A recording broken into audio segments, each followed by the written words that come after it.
Hey guys, it's Jared here from MudNwheels. I just wanted to go through the build process of our XMR Torque Series diffs.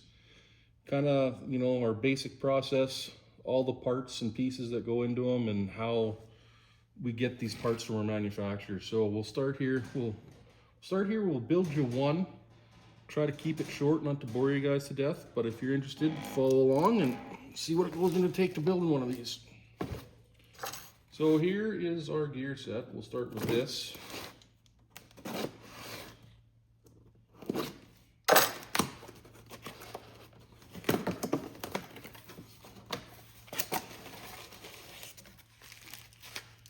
They come really well packaged.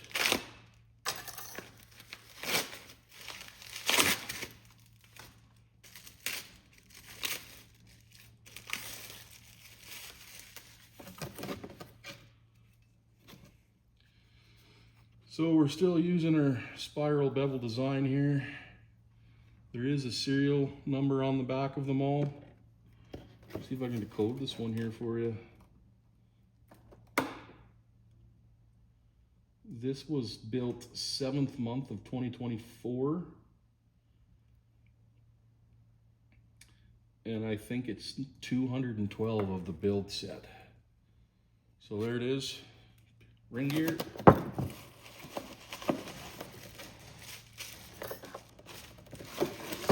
So these are matching sets.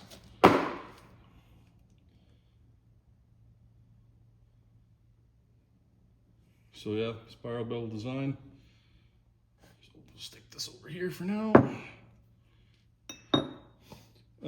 Some of the pieces that we use. We have these stepped washers built for the inside of the case for the pinion bearings to clear the cage so they can spin free without binding on the cage. We make both these nuts. This is the reverse thread that holds the pinion into the case. That one, of course, tightens down on there to set the preload on the bearings. We have all those made. We make our own shims. We've had thousands of these things made. They come in 3 different sizes or thicknesses: 8 thou, 10 thou, and 12 thou. So make our own shims. These are the pinion bearing spacers here. You'll see us install those here in a bit. Yeah, so you can see we've got a bearing heater over here. We got our first bearings loaded up. When I bought that bearing heater, I thought it was an induction heater. Turns out it's just a regular old heater. So we put the first bearing to go on up top, and we kind of pre-cooking the bottom ones. We have a wax thermal pen here. When it melts the wax, I believe it's 225 degrees, I think. We know we're hot enough to put on. So wait for those to heat up, and we'll just get these lined up here. We normally build 4 of these at a time. We find that's kind of the most efficient way to do it.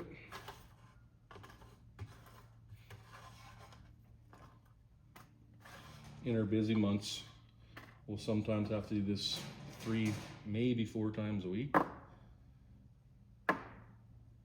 Get those all lined up, ready to go. Yeah, and as you can see, we're using these NSK bearings. They have been working out really good for us. So now we just gotta wait here for these bearings to cook.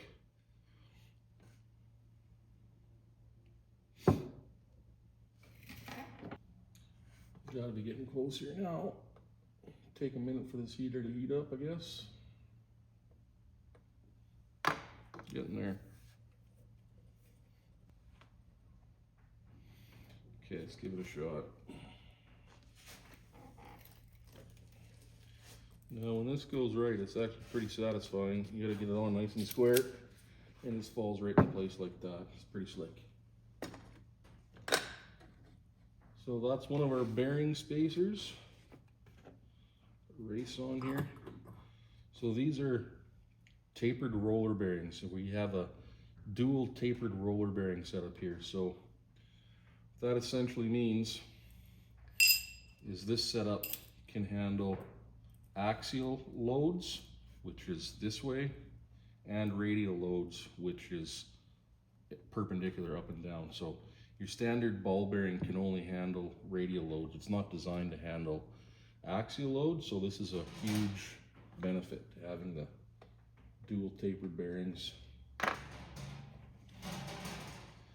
You want to make sure that guy's good and hot, because this one can be really tricky to put on sometimes. You gotta get it nice and square or you're off to the press.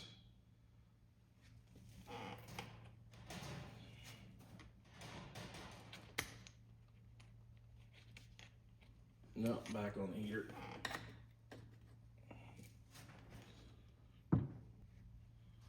One more time.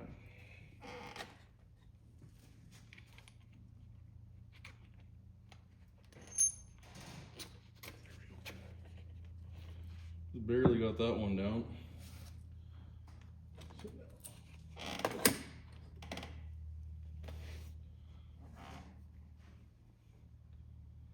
So now the next bearing, we put it on upside down because it's inverse of the first one. Here's our shim stack. Set the preload on the bearings.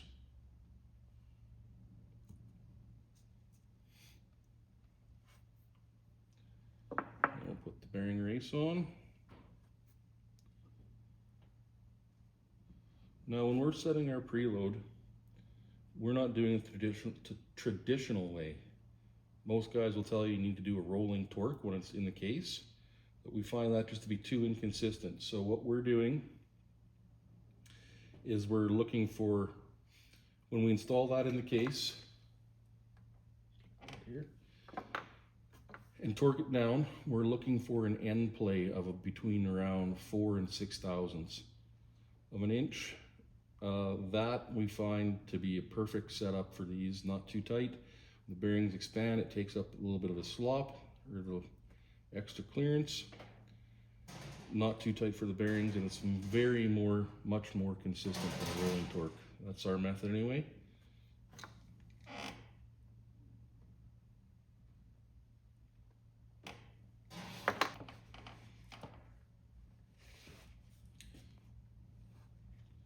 Try to pick that up nice and square, hold all the shims in place.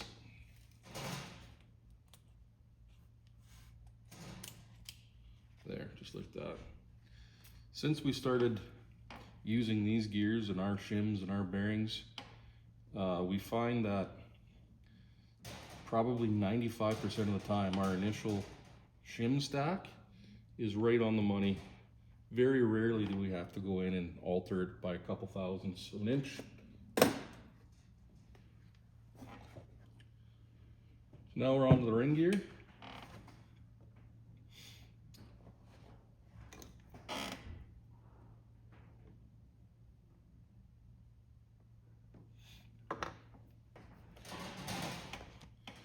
So we have a rig set up to torque these nuts down.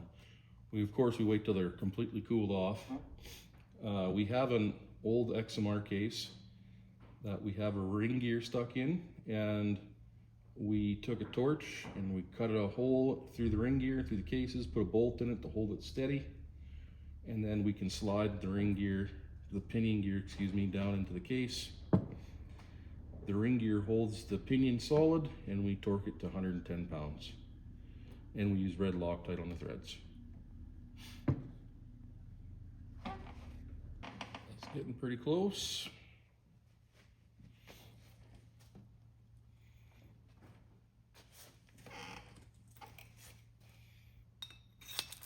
Just like that.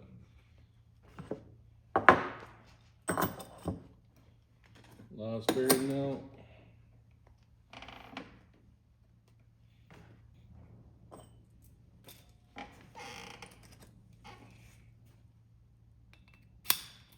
Perfect. So there's one done. Just rinse and repeat 3 more times.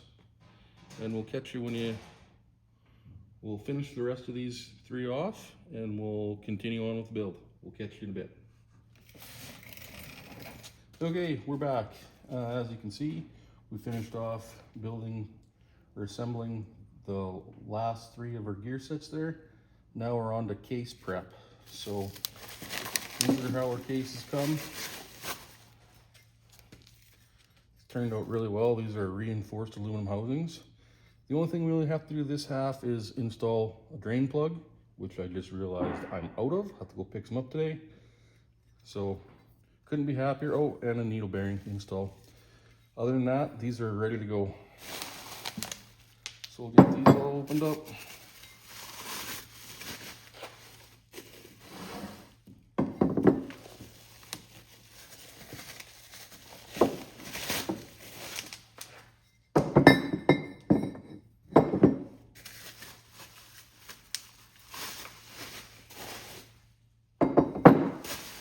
Set those aside.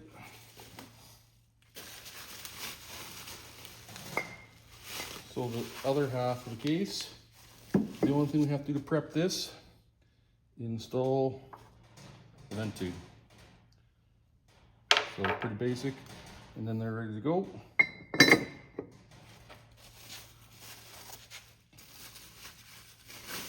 Couldn't be happier with the way these cases turned out.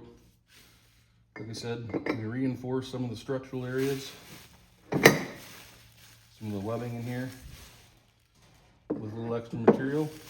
I want to say the figure is around 10 or 15% more material there. Can't really remember off the top of my head. So yeah, I think that we're going to cap the video off right here, fellas. I want to thank all 3 or maybe 4 of you for watching this. Hope you found it interesting, maybe learned something. If you want to see a part 2 where we do the final assembly on these, let me know in the comments. Thanks, guys.